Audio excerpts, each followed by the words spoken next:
유럽의 자존심 프랑스 파리의 루브르 박물관이 얼어붙었습니다. 기록적인 한파에 오래된 난방이 멈춰 서고 세계적인 명작들까지 위험해졌죠. 독일의 최신 장비도 프랑스의 전문가들도 해답을 못 찾았습니다. 보존 책임자는 단호했습니다. 검증되지 않은 방식으로 루브르를 건드릴 순 없습니다. 그때 한국 기술진이 들어왔고 루브르의 바닥은 파괴가 아니라 보존 방식으로 조심스럽게 들어 올려졌습니다. 그리고 차가웠던 대리석 아래에서부터 은은한 온기가 천천히 퍼지기 시작했습니다. 편견이 무너진 그날 현장에선 무슨 일이 있었던 걸까요? 지금 바로 공개합니다. 저는 세바스찬 르루입니다. 루브르 박물관 관장이죠. 58년을 살아오면서 많은 위기를 겪었습니다. 하지만 2025년 12월 15일 아침만큼 절박했던 적은 없었어요. 크리스마스를 열흘 앞둔 시점이었죠. 그날 아침 6시에 긴급 호출을 받았습니다. 난방 시스템이 완전히 멈췄다는 보고였죠. 서둘러 차를 몰아 루브르로 향했어요. 파리 거리는 눈으로 뒤덮여 있었습니다. 기상청 발표로는 영하 20도. 기록적인 한파였죠. 체감은 뼛속까지 내려가는 추위였어요. 크리스마스 시즌에 이런 날씨는 처음이었습니다. 루브르에 도착했을 때 상황은 상상보다 심각했습니다. 정문을 열자마자 차가운 공기가 얼굴을 때렸어요. 실내가 실외보다 따뜻해야 하는데 별 차이가 없었죠. 시설팀장이 다급하게 달려왔습니다. 관장님, 보일러가 완전히 얼었어요. 오래된 시스템이라 한파를 못 견딘 겁니다. 전시실 온도를 확인했어요. 영하 5도. 모나리자가 있는 드논관도 마찬가지였죠. 습도 조절도 불가능했습니다. 작품 보존에 치명적이었어요. 그때 보존 담당 큐레이터가 뛰어왔습니다. 60대 여성이었죠. 얼굴이 창백했어요. 관장님, 큰일 났습니다. 이 온도면 일부 작품이 위험해요. 특히 목재나 천으로 된 작품들. 급격한 온도 변화로 갈라질 수 있습니다. 오늘 안에 조치 없으면 긴급 이동 들어가야 해요. 제 심장이 철렁 내려앉았습니다. 작품 이동. 그건 루브르 폐관을 의미했어요. 오전 9시 개관 시간이 됐습니다. 관람객들이 들어오기 시작했죠. 크리스마스 시즌이라 평소보다 많았어요. 가족 단위 관람객들이었습니다. 하지만 10분도 못 견뎌냈어요. 코트를 입고 있어도 추위에 떨었습니다. 한 노부부가 입구로 돌아왔어요. 70대쯤 돼 보였습니다. 할아버지가 떨리는 목소리로 말했어요. 환불해주세요. 아내가 추위를 못 견디겠어요. 무릎이 안 좋아서 더 힘듭니다. 그 모습을 보는 게 너무 괴로웠어요. 평생 루브르를 꿈꿔왔을 분들인데 아이들이 울기 시작했습니다. 엄마, 너무 추워요. 나가고 싶어요. 부모들이 환불을 요구했죠. 이게 무슨 박물관이에요? 수박보다 더 춥잖아요. 정오가 되기 전에 대부분 나갔습니다. 하루 평균 수만 명이 찾던 루브르가 텅 비었어요. 매표소는 한산해졌죠. 직원들은 손을 호호 불며 서 있었습니다. 오후에는 직원 대표단이 찾아왔습니다. 노조 위원장이었죠. 관장님, 이런 환경에선 일할 수 없습니다. 손이 얼어서 키보드도 못 칩니다. 전시실 감시 업무도 불가능해요. 내일부터 파업에 들어가겠습니다. 저는 이해한다고만 할 수밖에 없었어요. 긴급 대책 회의를 소집했습니다. 프랑스 최고의 난방 전문가들을 불렀죠. 독일 엔지니어링 회사, 프랑스 국영에너지공사, 이탈리아 문화재 보존 전문가 모두 모였습니다. 하지만 답은 하나 같았어요. 시스템 전면 교체가 필요하다. 최소 6개월은 걸린다. 비용은 수십억 원 단위다. 그것도 확실하지 않다. 저는 머리가 띵했습니다. 6개월? 크리스마스 특별 전시는 어떻게 하란 말입니까? 연말 대형 이벤트는요? 전문가들은 고개만 저었습니다. 저녁 7시 문화부 장관에게서 전화가 왔어요. 목소리가 얼음장처럼 차가웠습니다. 관장님, 상황 파악하고 계십니까? 루브르 폐관 소식이 이미 외신에 났어요. 프랑스의 자존심이 무너지고 있습니다. 크리스마스 특별 전시에 유럽 각국의 문화계 인사들이 오기로 했다는 거 아시죠? 각국 VIP 일정이 걸려 있었습니다. 이틀 후입니다. 이틀 안에 해결 못하시면 연쇄 취소가 시작됩니다. 그럼 루브르 신뢰도는 바닥입니다. 48시간 드리겠습니다. 그때까지 해결 못하시면 사임하셔야 합니다. 전화가 끊겼습니다. 저는 텅 빈 사무실에 혼자 남았어요. 창밖으로 생강이 보였습니다. 강물이 얼어붙어 있었죠. 루브르도 얼어붙고 있었어요. 크리스마스 트리 불빛이 창밖에서 반짝였습니다. 축제의 도시 파리. 하지만 루브르는 얼음 궁전이었죠. 저는 혼자 중얼거렸습니다. 루브르는 제 인생입니다. 30년을 여기서 보냈어요. 이렇게 끝날 순 없습니다. 책상 위에는 해결책이 없었습니다. 머릿속도 하얘졌어요. 무기력하게 서랍을 뒤지다가 한 장의 명함을 발견했습니다. 주한국 대사관 시설관리팀. 2년 전 겨울이 떠올랐어요. 2023년 12월 한국 대사관저 만찬에 초대받았던 그날이요. 파리는 영하 10도였는데 대사관저는 놀라울 정도로 따뜻했습니다. 코트를 벗고도 편안했어요. 그때 느낀 신기함이 생생했죠. 바닥이 따뜻하다는 게 이상했습니다. 한국 대사가 설명해줬던 단어가 기억났어요. 온돌. 2000년 전통이라고 했죠. 그때는 그냥 흥미로운 이야기였습니다. 문화적 호기심 정도였죠. 하지만 지금은 달랐어요. 이게 유일한 희망일지도 모른다는 생각이 들었습니다. 당신이라면 프랑스의 자존심이 걸린 그 순간 무슨 선택을 하시겠습니까? 저는 명함을 쥐고 한참을 고민했습니다. 한국 기술을 루브르에 쓴다. 말도 안 되는 소리처럼 들렸어요. 프랑스 문화재의 동양 기술이라니. 비판이 쏟아질 게 뻔했습니다. 하지만 다른 선택지가 없었어요. 자정이 넘어서야 전화기를 집어들었습니다. 손이 떨렸어요. 번호를 눌렀죠. 한국에 전화하기 전에 마지막 시도를 했습니다. 유럽의 자존심이 걸려 있었으니까요. 독일이었어요. 세계 최고 수준의 난방 기술을 보유한 나라죠. 새벽 1시에 독일 본사 사장에게 직접 전화를 걸었습니다. 상황을 설명했어요. 사장은 자신 있게 답했습니다. 우리 기술진을 보내겠습니다. 24시간 안에 해결해드리죠. 독일 기술이라면 가능합니다. 저는 처음으로 안도의 한숨을 쉬었어요. 독일이라면 믿을 수 있었습니다. 다음 날 아침 8시 독일 팀이 도착했습니다. 최첨단 장비를 가득 실은 트럭 3대였죠. 팀장이 자신만만하게 말했어요. 프랑스 시스템은 구식입니다. 우리 독일 최신 기술로 즉시 해결하죠. 오후 3시면 따뜻해질 겁니다. 저는 희망을 가졌습니다. 독일 팀은 빠르게 움직였어요. 최신 보일러를 설치했습니다. 고효율 난방 시스템이었죠.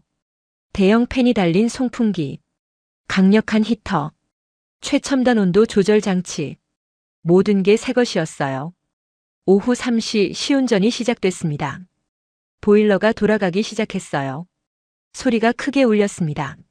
우르르르르. 에너지가 엄청나게 투입됐죠. 전기 계량기가 빠르게 돌아갔어요. 뜨거운 바람이 송풍구에서 나왔습니다. 하지만 1시간이 지나도 변화가 없었습니다. 실내 온도는 여전히 영하였어요. 독일 팀장이 당황했습니다. 이상하네요. 시스템은 정상 작동 중인데요. 저는 물었습니다. 언제쯤 따뜻해질까요? 팀장이 고개를 저었어요. 건물 구조가 문제입니다. 천장이 너무 높아요. 벽이 두껍습니다. 따뜻한 공기가 위로 올라가서 빠져나갑니다. 열이 빠져나가는 속도가 너무 빠릅니다. 더 강력한 시스템이 필요해요. 저녁이 됐습니다. 보일러는 계속 돌아갔어요. 소음이 심했습니다. 하지만 온도는 겨우 5도까지만 올라갔습니다. 그것도 보일러실 근처만 그랬죠. 전시실은 여전히 영하였어요. 더 큰 문제가 생겼습니다. 에너지 비용이었어요. 시설팀장이 보고서를 들고 왔습니다. 얼굴이 새파랗더군요. 관장님, 하루 비용이 천문학적입니다. 평소의 10배가 넘어요. 이대로 가면 루브르 예산이 바닥납니다. 그런데도 따뜻하지 않아요. 직원들이 불평했습니다. 소음은 시끄럽고, 공기는 건조하고, 그래도 춥다고요. 독일 팀장이 최종 보고를 했습니다. 죄송합니다. 현재 기술로는 48시간 내 해결이 불가능합니다. 건물이 너무 오래됐어요. 현대 난방 시스템과 맞지 않습니다. 최소 일주일은 필요합니다. 그것도 확실하지 않습니다. 저는 절망했습니다. 독일도 실패했어요. 유럽 최고 기술이 무릎 꿇은 겁니다. 저는 다른 업체들에게도 연락했어요. 프랑스 국내 최고 업체. 답은 같았습니다. 불가능. 시간이 부족하다. 이탈리아 전문가에게도 물었습니다. 역시 같은 대답이었어요. 영국 엔지니어도 마찬가지였죠. 누구도 가능하다 말하지 않을 때 끝까지 붙잡을 희망이 남아있을까요? 그날 밤 10시 직원들이 파업을 선언했습니다. 노조 대표가 다시 찾아왔어요. 관장님, 우리도 한계입니다. 독일 팀이 와도 안 되잖아요. 내일 아침부터 전원 파업합니다. 저는 대답할 말이 없었죠. 사무실로 돌아왔습니다. 창밖은 여전히 눈보라였어요. 파리 전체가 크리스마스 불빛으로 반짝였습니다. 하지만 루브르는 어둠 속에 잠겨 있었죠. 모나리자도 밀로의 비너스도 모두 추위에 떨고 있었어요. 저는 책상에 앉아 고민했습니다. 48시간. 이제 24시간밖에 안 남았어요. 크리스마스 특별 전시는 이틀 후입니다. VIP 일정이 걸려 있습니다. 취소하면 프랑스 망신이에요. 그때 서랍 속 명함이 다시 보였어요. 주한국 대사관. 저는 더 이상 망설이지 않았습니다. 유럽이 안 되면 유럽 밖을 봐야 했어요. 전화를 걸었죠. 벨이 울렸습니다. 한 번, 두 번, 세 번. 누군가 받았어요. 여보세요, 한국 대사관입니다. 전화를 걸기 전에 그날을 떠올렸습니다. 2023년 12월이었어요. 한국 대사관저 만찬 초대를 받았죠. 크리스마스 외교 행사였습니다. 솔직히 기대는 안 했어요. 외교적 형식일 거라 생각했습니다. 의례적으로 다녀오는 자리였죠. 그날도 추웠어요. 파리는 영하 10도였습니다. 대사관저로 가는 차 안에서 코트깃을 세웠어요. 도착했습니다. 정문을 열고 들어서는 순간 놀랐어요. 따뜻함이 온몸을 감쌌습니다. 밖과는 완전히 다른 세계였죠. 이상했어요. 프랑스 남방은 공기가 답답합니다. 히터 바람이 얼굴에 직접 닿아요. 건조하고 불편하죠. 그런데 여기는 달랐습니다. 공기가 부드러웠어요. 자연스럽게 따뜻했죠. 억지로 데운 느낌이 아니었습니다. 한국 대사가 맞이했어요. 어서 오십시오, 관장님. 코트를 벗으시죠. 저는 코트를 벗었습니다. 실내복만 입었는데도 편안했어요. 거실로 안내됐습니다. 그때 깨달았어요. 발이 따뜻했습니다. 양말을 신고 있었는데도 온기가 느껴졌죠. 바닥이었어요. 바닥이 따뜻했습니다. 저는 놀라서 손으로 바닥을 만져봤어요. 정말 따뜻했습니다. 마치 살아있는 것처럼 온기가 올라왔죠. 한국 대사에게 물었습니다. 대사님, 이 바닥은 어떻게 된 겁니까? 히터가 아래에 있나요? 대사가 웃으며 대답했어요. 온돌입니다. 한국 전통 난방 방식이에요. 2000년 역사를 가진 기술이죠. 저는 더 자세히 물었습니다. 어떻게 작동하는 건가요? 대사의 설명이 이어졌어요. 바닥 아래에 열이 지나가는 통로가 있습니다. 뜨거운 물이 그 통로를 따라 흐르죠. 그 열이 바닥 전체를 데웁니다. 바닥이 난로가 되는 겁니다. 공기를 데우는 게 아니에요. 바닥을 데우는 거죠. 저는 고개를 끄덕였습니다. 그래서 이렇게 다른 거군요. 공기는 금방 식잖아요. 계속 히터를 돌려야 하죠. 네, 맞습니다. 대사가 답했어요. 하지만 바닥은 다릅니다. 바닥은 열을 오래 품어요. 돌이나 시멘트는 열 저장 능력이 좋습니다. 한번 데워지면 서서히 식죠. 그래서 체감이 완전히 다릅니다. 게다가 에너지 효율도 훨씬 좋아요. 같은 비용으로 더 오래, 더 따뜻하게 유지됩니다. 저는 신기했어요. 그날 밤 만찬 내내 바닥을 의식했습니다. 발바닥에서 올라오는 온기, 자연스러운 따뜻함. 프랑스에선 경험해 본 적 없는 느낌이었어요. 식사가 끝나고 커피를 마셨습니다. 대사가 물었어요. 관장님, 루브르는 어떻습니까? 난방 시스템에 문제는 없으신가요? 저는 웃으며 대답했습니다. 문제투성이죠. 오래된 시스템이라 고장이 잦아요. 비용도 엄청나고요. 대사가 진지하게 말했어요. 온도를 고려해 보시는 건 어떨까요? 유럽 몇몇 기관에서 관심을 보이고 있습니다. 저는 그냥 웃었습니다. 루브르의 온돌이라니. 상상이 안 됐어요. 프랑스 문화재의 한국 기술? 말도 안 되는 소리였죠. 그냥 지나가는 대화였습니다. 만찬이 끝나고 돌아오는 차 안에서 생각했어요. 정말 따뜻했다. 바닥이 저렇게 중요한 거구나. 하지만 그뿐이었습니다. 루브르에 적용할 생각은 전혀 안 했어요. 설마 그런 일이 생길 줄은요. 지금 2년이 지나 그 기억이 유일한 희망이 됐습니다. 관장은 그 순간 생각했습니다. 프랑스의 자존심을 구하는 건 어쩌면 다른 나라의 지혜일지도 모른다고. 전화기 너머로 한국 대사의 목소리가 들렸어요. 관장님, 무슨 일이십니까? 저는 상황을 설명했습니다. 루브르가 얼어붙었다고요. 48시간 안에 해결해야 한다고요. 독일도 실패했다고요. 대사는 잠시 침묵했습니다. 그리고 한마디 했어요. 내일 아침까지 기다려보세요. 한국에서 누군가 올 겁니다. 다음 날 아침 긴급 이사회가 소집됐습니다. 루브르 이사진 전원이 모였어요. 12명이었죠. 문화재 전문가, 건축가, 역사학자들이었습니다. 저는 결심을 발표했어요. 루브르 바닥을 한국 온돌 방식으로 바꾸겠다고요. 회의실이 술렁거렸습니다. 온돌이 뭡니까? 한국 기술을 루브르에 쓴다고요? 미쳤습니까, 관장님? 문화재를 실험대로 만들 겁니까? 저는 차분하게 설명했어요. 다른 방법이 없습니다. 독일도 실패했어요. 유럽의 모든 업체가 불가능하다고 했습니다. 48시간 안에 해결할 방법은 이것뿐이에요. 그때 한 사람이 천천히 일어났습니다. 앙리 뒤마였어요. 루브르 수석 건축가. 문화재 보존 책임자였죠. 62세의 노장이었습니다. 루브르에서 40년을 근무한 사람이에요. 그는 차분하지만 단호하게 말했습니다. 관장님, 절차가 있습니다. 보존 구역 바닥을 바꾸려면 검토가 필요해요. 문화재위원회 승인을 받아야 합니다. 최소 6개월 심의 기간이 필요하죠. 저는 반박했습니다. 6개월이요? 우린 48시간밖에 없어요. 크리스마스 특별 전시가 이틀 후입니다. 앙리가 고개를 저었죠. 그게 제 문제가 아닙니다. 제 책임은 루브르를 지키는 겁니다. 검증되지 않은 기술로 이 건물을 위험에 빠뜨릴 순 없어요.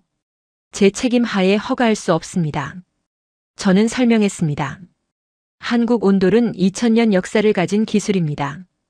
이미 검증됐어요. 앙리가 비웃었어요. 2000년 역사요? 그럼 낡은 기술이란 얘기 아닙니까? 루브르는 최첨단이 필요합니다. 동양의 전통 방식으로는 안 돼요. 더구나 바닥을 뜯는다고요? 역사적 바닥을 훼손하는 겁니다. 저는 목소리를 높였어요. 훼손이 아닙니다. 복원이에요. 지금 상태로는 작품 보존도 불가능해요. 습도가 제로입니다. 온도가 영하예요. 이게 더 큰 훼손 아닙니까? 앙리가 반박했습니다. 일시적 문제입니다. 봄이 오면 해결돼요. 겨울 동안 잠시 휴가 나면 됩니다. 저는 믿을 수가 없었어요. 휴관이요? 루브르를 닫자고요? 쉽게 닫을 수 있는 곳이 아닙니다. 앙리는 단호했어요. 그래도 검증 안 된 기술보다 낫습니다. 제 책임으로는 허가할 수 없어요. 회의실이 둘로 나뉘었습니다. 벽시계만 째깍거렸어요. 누군가 종이를 넘기는 소리가 컸습니다. 침묵이 무거웠죠. 결국 6대6으로 갈렸습니다. 저는 앙리를 똑바로 봤습니다. 앙리, 당신이 다른 방법을 찾아보세요. 오늘 하루 드리겠습니다. 내일 이 시간까지 대안이 없으면 제 방식대로 합니다. 앙리는 냉소를 지었어요. 좋습니다. 하지만 실패하면 관장님도 끝입니다. 루브르 역사에 5점을 남기는 겁니다. 회의가 끝났습니다. 저는 사무실로 돌아왔죠. 불안했어요. 앙리는 루브르에서 가장 영향력 있는 사람 중 하나였습니다. 그가 반대하면 일이 꼬일 수 있었어요. 하지만 선택의 여지가 없었습니다. 오후 3시 한국 대사관에서 연락이 왔어요. 기술진이 오늘 저녁 파리에 도착한다고 했습니다. 저는 다시 희망을 품었죠. 하지만 앙리가 어떻게 나올지 걱정됐어요. 전통을 지키는 게 맞을까요? 아니면 전통을 살리기 위해 방법을 바꾸는 게 맞을까요? 저는 후자를 택했습니다. 그날 저녁 앙리의 사무실 불빛이 밤늦게까지 켜져 있었어요. 24시간이 지났습니다. 다음 날 아침 9시였어요. 앙리는 대안을 찾지 못했습니다. 유럽의 모든 업체가 불가능하다고 했으니까요. 저는 계획을 강행하기로 결정했어요. 그날 오후 2시 한국 기술진이 루브르에 도착했습니다. 공항에서 바로 왔어요. 젊은 엔지니어들이었죠. 20대 후반에서 30대 초반. 짐을 풀지도 않고 현장부터 봤습니다. 한국 현장 책임자가 저를 만났어요. 40대 중반 남성이었습니다. 이름은 김정훈. 차분한 인상이었죠. 관장님, 상황 파악했습니다. 이틀 안에 끝내겠습니다. 믿어주세요. 저는 그의 눈빛에서 확신을 봤어요. 김정훈은 회의실로 저를 안내했습니다. 화이트보드를 펼쳤어요. 도면을 그리기 시작했습니다. 관장님, 먼저 설명드리겠습니다. 왜 독일 시스템이 실패했는지 아십니까? 저는 고개를 저었어요. 김정훈이 천장을 가리키며 말했습니다. 이 건물은 천장이 높고 벽이 두껍습니다. 공기를 데우면 따뜻함이 위로만 떠서 빠져나가요. 계속 에너지를 퍼부어도 소용없습니다. 그는 바닥을 손바닥으로 톡톡 두드렸습니다. 하지만 바닥은 다릅니다. 바닥을 데우면 이게 큰 돌덩이처럼 열을 품습니다. 천천히 오래갑니다. 쉽게 말하면 이렇습니다. 공기 난방은 뜨거운 바람을 계속 불어넣는 거예요. 바람은 금방 사라지죠. 하지만 온돌은 큰 돌솥을 데우는 겁니다. 돌솥은 한번 뜨거워지면 오래갑니다. 저는 고개를 끄덕였습니다. 이해가 됐어요. 그런데 작품은요? 제 가장 큰 걱정이었습니다. 김정훈은 고개를 끄덕였습니다. 그래서 더 천천히 올립니다. 온도는 올려도 급하게 올리진 않습니다. 보존이 먼저니까요. 우리가 빠르긴 하지만 함부로 빠르진 않습니다. 그 말에 이상하게 마음이 놓였습니다. 빠른 사람들인 줄만 알았는데 더 조심스러운 사람들이었어요. 오후 3시 보존팀 회의가 있었습니다. 보존 담당 큐레이터들이 모였죠. 김정훈도 함께 들어왔어요. 한 큐레이터가 날카롭게 물었습니다. 급격한 온도 변화는 작품에 치명적입니다. 어떻게 관리하실 겁니까? 김정훈이 차분하게 답했어요. 온돌은 서서히 올라갑니다. 시간당 1도씩만 올립니다. 작품이 적응할 시간을 줍니다. 또 다른 큐레이터가 물었어요. 습도는요? 바닥 난방은 공기를 건조하게 만들지 않나요? 김정훈이 고개를 저었습니다. 공기 난방과 다릅니다. 온돌은 바닥만 따뜻해요. 공기를 직접 데우지 않으니 습도 변화가 적습니다. 게다가 저희가 습도 조절 장치도 함께 설치합니다. 보존팀장이 놀라워했어요. 작품 보존까지 고려하시는군요. 김정훈이 웃었습니다. 루브르는 프랑스 것이지만 세계의 유산입니다. 우리가 함부로 할 수 없죠. 그 말에 큐레이터들의 표정이 달라졌어요. 하지만 문제가 생겼습니다. 오후 4시 자재가 도착하기 시작했습니다. 트럭 5대 분량이었죠. 보일러, 파이프, 단열재. 모든 게 한국에서 왔어요. 그런데 루브르 보안팀이 반입을 막았습니다. 보안팀장이 서류를 요구했어요. 승인 서류가 부족합니다. 보존구역 반입 허가서, 화학성분 안전증명서, 화재 위험평가서 모두 필요합니다. 저는 앙리의 방해라는 걸 알았어요. 그는 제도와 절차를 무기로 쓰고 있었습니다. 김정훈이 조용히 말했어요. 관장님, 서류는 준비했습니다. 한국에서 미리 다 받아왔어요. 그는 가방에서 두꺼운 파일을 꺼냈습니다. 한글과 프랑스어로 된 서류였어요. 안전인증서, 성분 분석표, 화재 안전 등급, 모든 게 있었습니다. 보안팀장이 놀랐어요. 이렇게 완벽하게 준비하셨습니까? 김정훈이 웃었습니다. 루브르잖아요.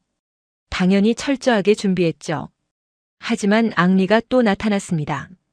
서류가 있어도 검토 시간이 필요합니다. 최소 3일은 걸립니다. 저는 참았던 게 터졌어요. 3일이요? 우린 48시간도 없어요. 저는 문화부에 전화를 걸었습니다. 장관에게 직접 연결됐죠. 상황을 설명했어요. 10분 후 장관의 긴급 명령이 내려왔습니다. 모든 절차를 생략하고 즉시 시작하라. 문화부 장관 권한으로 승인한다. 관장이 모든 책임을 진다는 서약서만 받으면 된다. 저는 서약서에 서명했습니다. 손이 떨렸지만 망설이지 않았어요. 모든 책임은 제가 집니다. 앙리는 물러설 수밖에 없었습니다. 하지만 표정이 굳어 있었어요. 오후 6시 자재 반입이 시작됐습니다. 한국팀은 빠르게 움직였어요. 하지만 저는 놀라운 걸 봤습니다. 속도만 빠른 게 아니었어요. 정확했습니다. 한국 엔지니어들은 자재를 옮기면서 바닥에 보호 매트를 깔았어요. 루브르 바닥이 긁히지 않게요. 먼지가 날리지 않게 물을 뿌렸습니다. 작업 구역을 깔끔하게 정리했죠. 한 프랑스 직원이 중얼거렸어요. 저 사람들, 정리정돈까지 저렇게 하네. 우리보다 더 깔끔한데? 저녁 8시 공사가 시작됐습니다. 루브르 보존 구역 바닥이 뜯기기 시작했어요. 충격적인 광경이었죠. 수백 년 된 바닥이 조심스럽게 들어 올려졌습니다.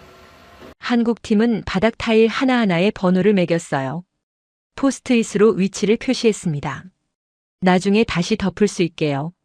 그때 한 한국 엔지니어가 작업화 위에 뭔가를 신었습니다. 천으로 된 덧신이었어요.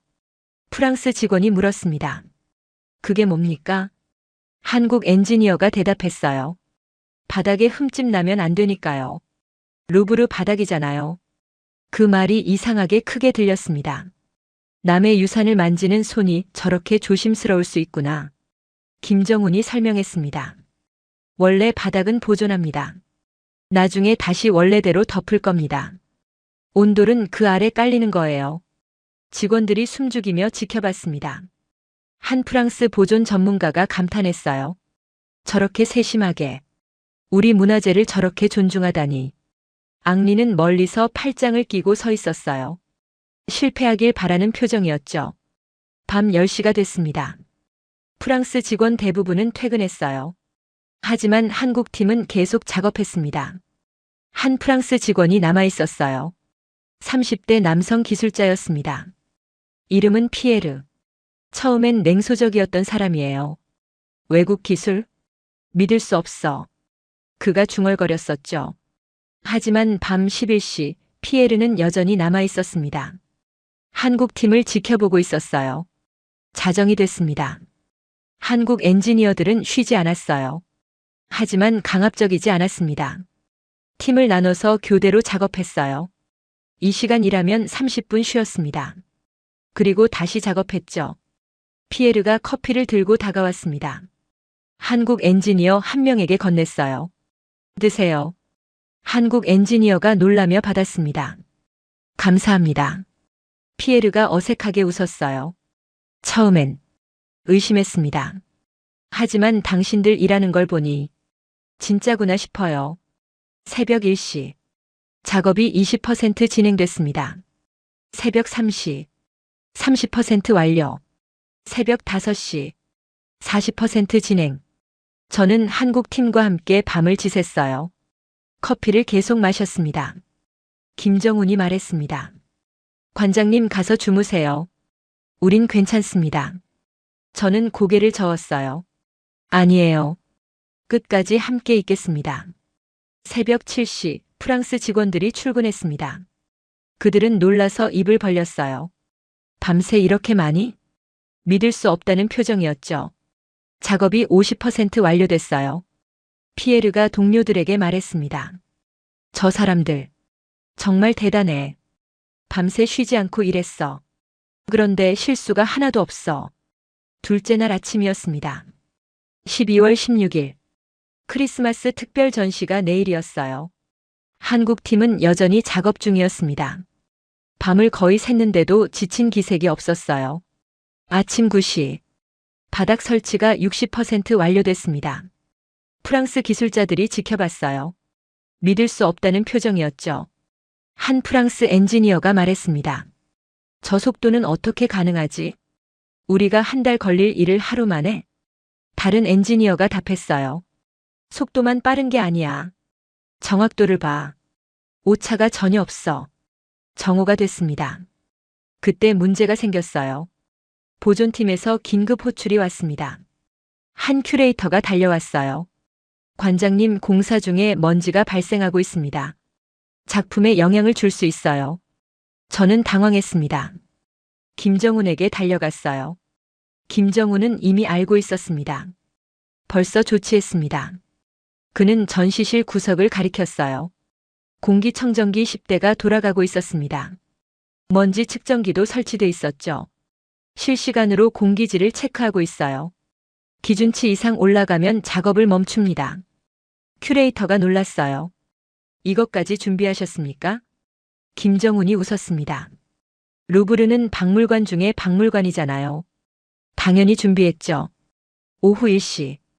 앙리가 현장에 나타났습니다. 새로운 문제를 들고 왔어요. 김정훈을 불렀습니다. 파이프 연결부 용접 상태를 확인했습니까? 물이 새면 작품이 다 망가집니다. 용접 검사 보고서를 제출하세요. 김정훈은 차분하게 대답했어요. 이미 검사했습니다. 그는 태블릿을 꺼냈어요. 용접부마다 사진을 찍어뒀습니다. 엑스레이 검사 결과도 있어요. 누수 가능성 제로입니다. 앙리가 당황했습니다. 그럼 수압 테스트는요? 김정훈이 답했어요. 오늘 오후 3시에 할 예정입니다. 참관하시겠습니까? 앙리는 할 말을 잃었어요. 오후 2시 바닥 설치가 완료됐습니다. 이제 보일러 연결만 남았죠. 파이프 작업이 시작됐어요. 복잡한 배관 시스템이었습니다. 하지만 한국 팀은 정확했어요. 마치 퍼즐 맞추듯 척척 연결했습니다. 피에르가 옆에서 지켜보고 있었어요. 그가 한국 엔지니어에게 물었습니다. 어떻게 저렇게 정확하게 맞춰요? 도면도 안 보는데? 한국 엔지니어가 웃었어요. 한국에서 수백 번 했어요. 이제 눈 감고도 할 수 있습니다. 오후 3시. 수압 테스트가 시작됐습니다. 앙리도 참관했어요. 김정훈이 밸브를 열었습니다. 물이 파이프로 흘러들어갔어요. 압력계가 올라갔습니다. 모두가 숨죽이며 지켜봤죠. 10분, 20분, 30분. 누수가 전혀 없었습니다. 앙리가 직접 연결부를 만져봤어요. 젖은 곳이 하나도 없었습니다. 완벽했어요. 앙리는 아무 말도 하지 않았습니다. 오후 5시였습니다. 그때 앙리가 마지막 카드를 꺼냈어요. 김정훈 책임자를 불렀습니다. 작업을 중단하십시오. 저는 놀라서 물었습니다. 왜 중단입니까? 앙리가 서류를 내밀었어요. 시운전 허가가 없습니다. 안전검사 없이는 절대 가동할 수 없어요. 만약 화재라도 나면 누가 책임집니까? 보일러가 폭발하면 어떻게 합니까? 저는 참고 있던 게 폭발했어요. 앙리, 당신은 루브르를 살리려는 거냐, 죽이려는 거냐? 지금 당장 검사할 시간이 어디 있어요? 내일이 크리스마스 특별 전시입니다. VIP 일정이 걸려 있어요. 당신 체면 때문에 모두가 얼어 죽으라는 겁니까? 앙리가 목소리를 높였습니다. 체면이 아닙니다. 책임입니다. 저는 40년간 루브르를 지켜왔어요. 검증 안 된 시스템으로 화재가 나면 루브르가 끝입니다. 모든 게 불타버려요. 두 사람이 복도에서 대치했습니다. 직원들이 숨죽이며 지켜봤죠. 한국 팀도 작업을 멈췄어요. 피에르가 앞으로 나왔습니다. 앙리 선생님, 저도 밤새 지켜봤습니다. 저 사람들, 정말 조심스럽게 일했어요. 우리보다 더 루브르를 존중했습니다. 앙리가 피에르를 봤어요. 자네도 속은 거야. 피에르가 고개를 저었습니다. 아니에요. 제 눈으로 봤어요. 저 사람들은 진짜입니다. 긴 침묵이 흘렀습니다. 저는 마지막으로 말했어요. 앙리, 이게 실패하면 나도 끝입니다. 당신도 끝이고요. 하지만 시도조차 안 하면 루브르가 끝나요. 폐관하는 겁니다. 당신이 선택하세요. 루브르를 지킨다는 게 뭡니까? 작품을 얼려 죽이는 겁니까? 아니면 새로운 방법으로 살리는 겁니까? 누군가의 체면 때문에 모두가 추위 속에 남겨진다면 그게 정의일까요? 앙리는 입을 다물었습니다. 그의 눈빛이 흔들렸어요. 결국 물러섰죠. 하지만 한마디 남겼습니다. 만약 문제가 생기면 관장님 혼자 책임지는 겁니다. 저는 고개를 끄덕였어요. 좋습니다. 모든 책임은 제가 집니다. 작업이 재개됐습니다. 저녁 7시였어요. 모든 준비가 끝났습니다. 김정훈 책임자가 말했어요. 이제 쉬운 점만 하면 됩니다. 보일러 시동을 걸겠습니다. 저는 긴장했어요. 앙리도 직원들도 모두 모였습니다. 피에르도 있었어요. 한국팀 전원도 모였습니다. 한국 엔지니어가 제어판 앞에 섰죠. 손이 버튼 위에 놓였습니다. 김정훈이 저를 봤어요. 관장님 시작하겠습니다. 저는 고개를 끄덕였습니다. 버튼을 눌렀습니다. 정적. 5초. 10초. 아무 일도 일어나지 않았어요. 제 심장이 멎는 것 같았습니다. 실패인가? 앙리가 비웃는 표정을 지었어요. 15초. 20초. 그때였습니다. 보일러실에서 미세한 소리가 들렸어요. 펌프가 작동하는 소리. 물이 흐르기 시작한 거죠. 바닥 어딘가에서 아주 미세한 소리가 들렸습니다. 물이 파이프를 따라 흐르는 소리. 김정훈이 말했습니다. 정상입니다. 30초 후부터 바닥이 따뜻해지기 시작할 겁니다. 그리고 바닥 어딘가에서 아주 미세한 따뜻함이 시작됐죠. 30분이 지났습니다. 바닥에서 열기가 올라오기 시작했어요. 처음엔 정말 미세했습니다. 손을 대야 느낄 수 있는 정도였죠. 김정훈이 말했어요. 정상입니다. 온돌은 천천히 올라와요. 급하게 데우면 바닥이 손상됩니다. 점점 강해질 겁니다. 저는 바닥에 손을 대보고 있었어요. 온기가 느껴졌습니다.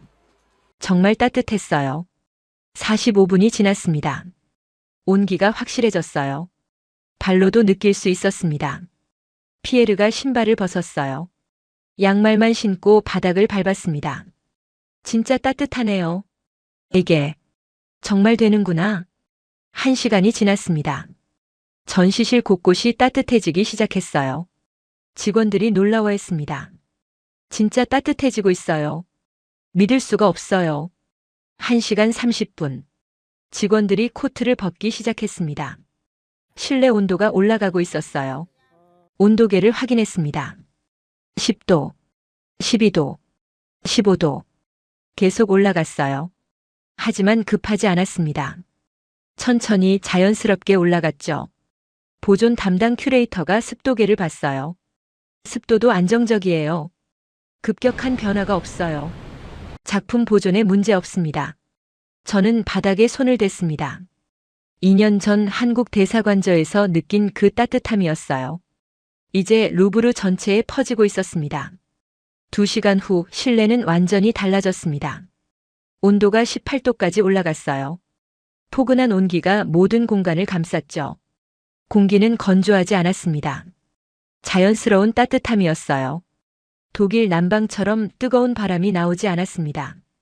소음도 없었어요. 조용히 은은하게 따뜻했습니다. 한 직원이 모나리자 전시실로 달려왔어요. 관장님 오셔야 해요. 저는 뛰어갔습니다. 모나리자 앞에 사람들이 모여 있었어요. 한 직원이 웃으며 말했습니다. 모나리자도 웃는 것 같아요. 이제야 따뜻해진 거죠. 정말 그랬어요. 모나리자의 미소가 더 밝아 보였습니다. 밀로의 비너스 전시실, 나폴레옹 대관식 홀, 함무라비 법전 전시실, 모든 곳이 따뜻해졌습니다. 저는 각 전시실을 돌아다녔어요. 직원들이 환호했습니다. 김정훈에게 달려가 악수를 청했죠. 감사합니다. 정말 감사합니다. 김정훈이 웃으며 말했어요. 약속 지켰습니다. 48시간. 피에르가 한국 팀에게 다가갔습니다. 커피 대신 악수를 청했어요. 머시. 정말 고맙습니다. 그가 조용히 중얼거렸습니다. K-온돌. 이거 진짜구나. 앙리가 멀리서 지켜보고 있었습니다. 그는 천천히 다가왔어요. 무릎을 꿇고 바닥에 손을 댔죠. 정말 따뜻했습니다. 한참 동안 그 자세로 있었어요. 손을 떼지 못했습니다. 그의 손이 떨렸어요. 저는 그의 얼굴을 봤습니다. 눈가가 붉어져 있었어요. 앙리는 천천히 일어났습니다. 저를 봤어요. 말이 나오지 않는 것 같았습니다. 그냥 고개를 숙였죠. 그리고 돌아서서 천천히 걸어갔습니다. 밤 10시 시험 운영이 선언됐습니다. 내일 정식 개관한다고요. 크리스마스 특별 전시는 예정대로 진행됩니다. 직원들이 환호했어요. 한국기술진에게 박수가 쏟아졌습니다. 김정훈이 저에게 말했습니다. 관장님, 한 가지만 부탁드립니다. 에너지 효율 보고서를 꼭 확인해 보세요. 놀라실 겁니다. 저는 고개를 끄덕였어요. 그날 밤 루브르는 2년 만에 처음으로 따뜻했습니다. 창밖은 여전히 영하였어요. 하지만 실내는 봄처럼 포근했죠. 저는 혼자 텅 빈 전시실을 걸었습니다. 발걸음마다 따뜻함이 올라왔어요. 모나리자 앞에 섰습니다. 정말 미소 짓고 있는 것 같았어요. 밀로의 비너스도 편안해 보였죠. 나폴레옹도 함무라비도 모두요. 관장은 그때서야 알았습니다. 따뜻해진 건 바닥이 아니라 사람들의 표정이었다는 걸요. 다음 날 아침이었습니다. 12월 17일. 크리스마스 특별 전시 날이었어요. 루브르 정문 앞에 긴 줄이 섰습니다. 사람들이 다시 돌아온 거죠. 오전 9시 개관하자마자 관람객들이 밀려들었어요. 첫 반응은 놀라움이었습니다. 따뜻해요. 진짜 따뜻해. 어떻게 된 거예요? 코트 벗어도 되겠어요. 아이들이 바닥에 앉았습니다. 엄마, 바닥이 따뜻해요. 마법이에요. 한 노부부가 들어왔어요. 3일 전 추위를 못 견뎌 나갔던 그 부부였습니다. 할머니가 바닥을 밟아봤어요. 놀라운 표정을 지었죠. 여보, 정말 따뜻해요. 이제 천천히 볼 수 있겠어요. 할아버지가 웃었습니다. 평생 꿈꿔왔던 루브르를 드디어 제대로 보는 거예요. 저는 그 모습을 보며 눈시울이 뜨거워졌어요. 부모들도 신기해했죠. 정말 바닥이 따뜻하네. 이게 어떻게 된 거지? 한국 기술이래요. 온돌이라는 거. 코트를 벗고 편하게 관람했어요. 사진을 찍었습니다. 소셜 미디어에 올렸죠. 루브르가 따뜻해졌어요. 바닥이 난로예요. 소문이 빠르게 퍼졌습니다. 오전 11시 유럽 각국의 문화계 인사들이 도착했어요. 크리스마스 특별 전시 개막식이었습니다. 여러 나라에서 온 귀빈들이었죠. 모두 따뜻함에 놀랐습니다. 입구에 들어서자마자 반응이 나왔어요. 오, 정말 따뜻하네요. 어떻게 이틀 만에 해결했습니까? 프랑스 측 관계자가 자랑스럽게 설명했어요. 혁신적인 난방 시스템을 도입했습니다. 한국의 전통 기술이에요. 온돌이라고 합니다. 귀빈들이 관심을 보였습니다. 한국 기술이요? 바닥 난방이라는 거? 흥미롭군요. 유럽 여러 나라에서 문의가 이어졌습니다. 오후 3시 방문객 수가 집계됐습니다. 평소보다 많았어요. SNS로 소문이 퍼진 거죠. 루브르가 세상에서 가장 따뜻한 박물관이 됐다고요. 저는 에너지 보고서를 받았습니다. 시설팀장이 가져왔어요. 관장님, 놀라운 결과입니다. 보고서를 봤어요. 독일 시스템 대비 에너지 비용이 크게 줄었습니다. 같은 비용으로 훨씬 더 따뜻했어요. 효율이 눈에 띄게 좋아진 거죠. 게다가 소음도 없었습니다. 저는 김정훈에게 연락했어요. 정말 감사합니다. 당신들이 루브르를 살렸어요. 김정훈이 웃으며 말했습니다. 한국 기술의 힘입니다. 2000년 지혜가 루브르를 구한 거죠. 오후 5시였습니다. 제 사무실 문이 열렸어요. 앙리였습니다. 그는 말없이 들어와 앉았죠. 긴 침묵이 흘렀습니다. 저는 기다렸어요. 앙리가 천천히 입을 열었습니다. 관장님, 제가 틀렸습니다. 그의 목소리가 떨렸어요. 한국 기술을 얕봤어요. 아니, 인정하기 싫었습니다. 동양의 전통이 유럽보다 낫다는 걸요. 40년간 루브르를 지켜왔다는 자부심. 그게 저를 눈멀게 했습니다. 어젯밤, 바닥에 손을 댔을 때 깨달았어요. 제가 지킨 건 루브르가 아니었습니다. 제 체면이었어요. 제 자존심이었죠. 앙리의 눈가가 붉어졌습니다. 한국 팀이 루브르 바닥을 뜯을 때 하나하나 번호를 매기는 걸 봤어요. 원래대로 돌려놓으려고요. 먼지가 날리지 않게 물을 뿌리는 걸 봤습니다. 작품 보존을 먼저 생각하는 걸 봤어요. 저보다 훨씬 더 루브르를 존중하더군요. 저는 고개를 끄덕였습니다. 앙리, 당신이 지키려던 전통. 한국이 살려냈습니다. 바닥을 바꿨지만 루브르는 그대로예요. 아니, 더 나아졌죠. 작품도 사람도 모두 편안합니다. 이게 진짜 보존 아닐까요? 앙리가 말했어요. 이제야 압니다. 전통을 지키는 건 과거를 붙잡는 게 아니라는 걸요. 미래로 나아가는 거였어요. 더 나은 방법을 받아들이는 게 진짜 전통 수호입니다. 한국이 그걸 가르쳐 줬어요. 그는 일어섰습니다. 저에게 손을 내밀었어요. 제가 방해해서 죄송합니다. 이제 함께 루브르를 지킵시다. 저는 그의 손을 잡았죠. 기술보다 더 어려운 건 인정하는 겸손 아닐까요? 앙리가 고개를 끄덕였습니다. 일주일 후였습니다. 비서 사무실. 전화기 3대가 동시에 울렸어요. 비서가 하나를 받으면 다른 게 울렸습니다. 컴퓨터 화면엔 이메일 알림이 쏟아졌죠. 비서가 제 사무실로 뛰어왔습니다. 숨이 찼어요. 관장님, 문의가 멈추질 않아요. 유럽 곳곳에서요. 이름을 밝히지 않은 대형 전시관들까지 모두 한국 온도를 물었습니다. 어떻게 도입할 수 있냐고요. 한국 팀과 연결해달라고요. 프랑스 언론도 태도가 바뀌었죠. 주요 매체들이 온돌이라는 단어를 쓰기 시작했어요. 방송에서도 바닥 난방 이야기가 나오기 시작했습니다. 한 방송사가 루브르를 취재했어요. 관람객 인터뷰를 했습니다. 정말 따뜻해요. 바닥에서 온기가 올라와요. 신기해요. 한국 기술이라는데 정말 대단한 것 같아요. 크리스마스가 지나고 새해가 왔습니다. 겨울이 계속됐지만 루브르는 따뜻했어요.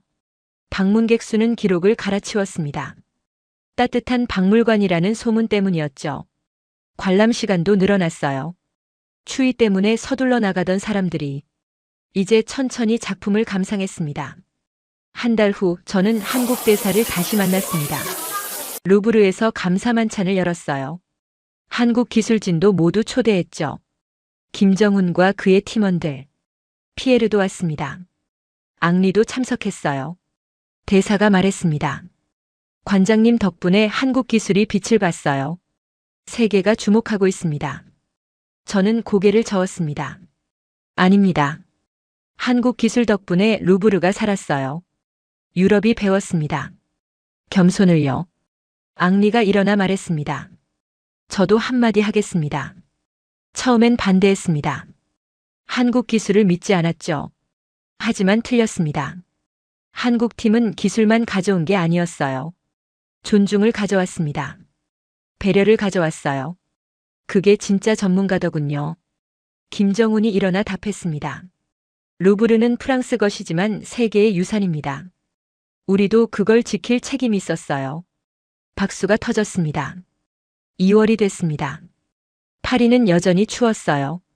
하지만 루브르는 따뜻했습니다. 저는 가끔 밤에 혼자 루브르를 걸었습니다.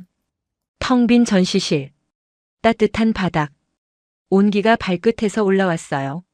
모나리자가 미소 짓고 있었습니다. 이제야 진짜 미소처럼 보였어요. 밀로의 비너스도 편안해 보였죠. 나폴레옹도 함무라비도 모두요. 바닥에 손을 댔습니다. 2년 전 한국 대사관저에서 느낀 그 온기. 이제 루브르 전체가 그 온기로 가득했어요. 겨울이 끝나고 봄이 올 겁니다. 하지만 루브르의 봄은 이미 왔어요. 한국에서 바닥에서 그날 이후 유럽 곳곳에서 온돌 무늬가 이어졌습니다.